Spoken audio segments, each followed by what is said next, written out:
So my name is Vanessa Barger, and I wrote Super Freak, which is a middle grade fantasy adventure mystery novel that came out today. Yay! And in celebration of it coming out today, I'm going to read you the first chapter. So, Chapter 1 of Super Freak. 25 feet into town. That's as far as we got before the first disaster happened. Dad turned onto Main Street, and just as we pulled up next to Grey Wolf Spells and Supplies, a huge puff of smoke and flame burst from the front doors. Shattered glass and a large, hairy man shot into the path of our overpacked SUV. Dad slammed down his foot on the brakes and jerked the wheel to the left, throwing us around the inside of the car. In the back, I covered my head, expecting the piles of wedged boxes to topple over, burying me in an avalanche of dishes and teddy bears. "Caroline, are you all right?" Mom reached into the back seat, her horn-rimmed glasses dangling from one ear. "I'm good. Did we hit him?" I craned my neck, looking to see out the front window. Dad unbuckled and leapt from the car to help the man who had flown in the road to his feet. "I think he's fine. You'd think he'd at least have the decency to let out a warning before coming out like that. He could have been killed. We could have been hurt. Dishes might have fallen on you and broken." I rolled my eyes. The dishes would be a high priority. Mom shook her head, letting loose a shower of tiny green leaves. It always happened when she was stressed. Dryads weren't really known for their calm temperaments. You'd think, being tree spirits, they'd have that stoic thing going for them. Maybe it was because Mom was a weeping willow, but calm wasn't really part of her vocabulary. Dad, on the other hand, was solid as an oak, because he was an oak. After unhooking my seatbelt, I slid from the car. Mom followed suit. Her lips compressed into a tight line, and she shed another couple handfuls of leaves, but for the moment she contained herself. Dad stood, tall and wiry, one arm hooked around a large, barrel-chested man with more facial hair than I'd ever seen in my life. Had to be a werewolf. He pulled away from my dad and brushed at the gravel and purple residue covering his gray suit. "Thank you, Mr. The stranger held out one hand to my dad. "George Bennings," Dad said, shaking the stranger's hand, "and this is my wife, Grace, and our daughter, Caroline. We just moved here from Lost Creek." "My name is William Grousman. I'm thrilled you've come to town, but glad you didn't pull in a few moments sooner." I wanted to warn him that sarcasm was lost on my parents, but he seemed to get the message when they didn't share in his chuckle. They exchanged a confused glance and smiled blankly at him. He offered his hand to me, and I shook it. "Nice to meet you, sir." He frowned, looking between my parents and then back at me. Mom's arm curved around my shoulder, nudging me forward. She sniffed. "She's just a late bloomer. We've got great hopes for her future." I sighed. She meant well, but it never failed. Supernatural people could sense the paranormal on each other. But when they got to me, there was nothing. A void. A great empty space where everyone expected some sort of natural magic. The supernatural had been the normal since 1978, when an explorer by the name of Albert Merriweather stumbled into a cave in Greece and found Pandora's box, and then opened it. Apparently the myths about the box were off a little.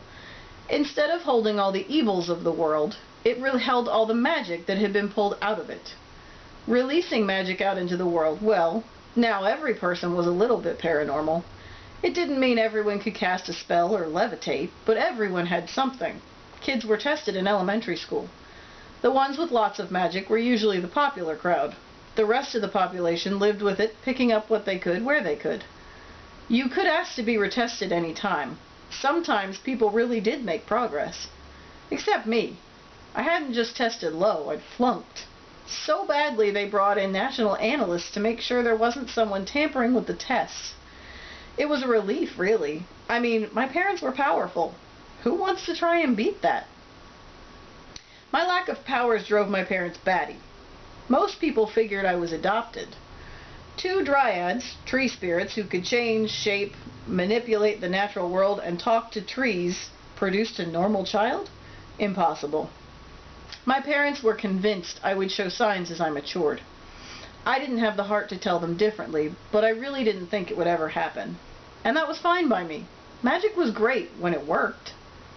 Maybe when I turned 40, my parents would figure it out. Until then, I'd smile and nod when they gave me their speech about reaching my potential and discovering hidden talents. I met Mr. Grousman's chocolate eyes and gave him a weak smile before he turned to my parents. Ah, well, it happens sometimes. If anyone can draw out her gift, it's our teaching staff at the school. I'm the principal at Stein Middle School.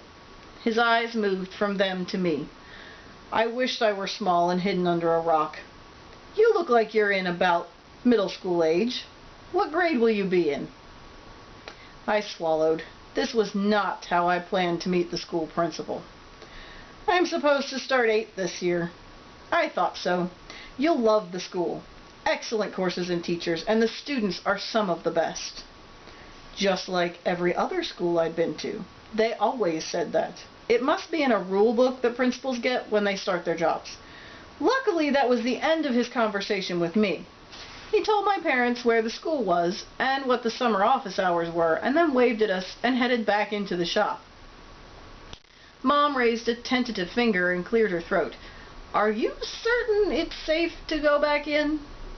Mr. Grousman loosed a deep peal of laughter. Of course, my nephew runs the store. What you saw was an accident when a new display tipped over. Have a great day. I didn't buy his story, and I didn't think Mom and Dad did either. But clearly he wasn't going to share family quarrels with the new people in town. With a shrug, I climbed back into the car, put my cryptogram book away, and watched the town unfold outside my windows. The buildings wound around a central park with huge old-growth trees, and the county buildings were the same as they'd been when the town was founded in the 17th century. My dad gave me tidbits about the history of Hecate Bay for the last 2 weeks, trying to pump up my anticipation. History was one passion Dad and I shared. Spell suppliers, voodoo parlors, psychic readers, and magical bookstores rubbed elbows with Food Lion, florists, and churches. The human and the paranormal had merged and become just like the country, an inseparable mix. We headed for our new house. As we turned away from town, the library caught my attention. A huge stone building that, based on the size, I knew held thousands of books. I started to drool at the prospect. As I watched the people wandering down the street and we passed another spell shop and magical supply store, my excitement began to fade. I thought about what I'd seen so far, the encounter with my new principal, and the new school year approaching, and my stomach churned with dread. I knew that no matter what, Hecate Bay wasn't the restful small town my parents told me about. I'd hoped for one of those rare towns populated with only a few magical creatures and big magical talents. This place, well, I could practically taste the magic in the air. I was doomed.